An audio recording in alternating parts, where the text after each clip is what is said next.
ka, dapat palalim ka rin. Hindi ibig sabihin, umaakit yung income mo, yung karakter mo, sobrang babaw. Kailangan palalim din yan. Kaya guided tayo ng 4 na principles. Yung una, yung lagi natin, kaya nga di ba ang dami natin terminate, kasi nga yung integrity issue. Mabilis kumita, pero mabilis mawala kung mali yung ginagawa. Anong gusto mo?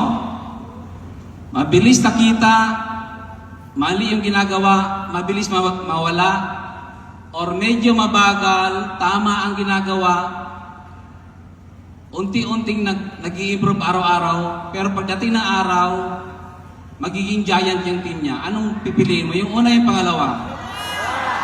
Pangalawa tayo. Ang tao elevate, tandaan nyo, hindi ito nabibili sa pera. Ang mga board of directors dito, hindi kayang suhulan.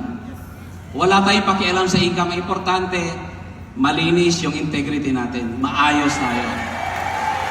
Pangalawa,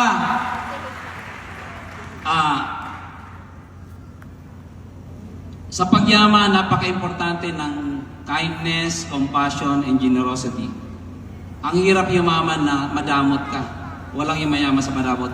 Networking to. Pag madamot ka, malabong yumaman. Pag sinabing kindness, compassion, kailangan, ang tao kasi pag hinahabol mo, lumalayo yan eh. Pero kapag tinulungan mo yan, pusang lalapit yan sa'yo. Pangatlo, lagi kong sinasabi, treat your downlines as an extension of your family. Yung mga downlines mo, hindi naman yan numero.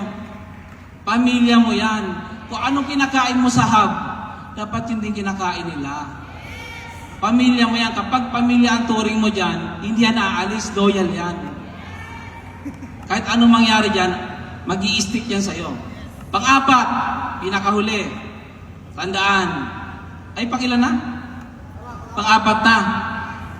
Pang-apat na wala na ako, hindi ko na alam. Okay. Yung pang-apat, teka, alalahanin ko lang. Yung pang-apat, kailangan araw-araw kang nag-i-improve. Hindi pa pwedeng biglang improve ka agad, hindi ganon. Mabagal yung pag-improve, yan yung tumatagal. May natutunan ba kayo? Balikan ko hindi lahat ng forward ay matatawag nating progress. Matatawag nating progress, yung paangat kapag ka malalim ka rin. Yung karakter mo, mas lumalalim din. Ganon yung pagyaman para mas matatag tayo. May natutunan ba kayo?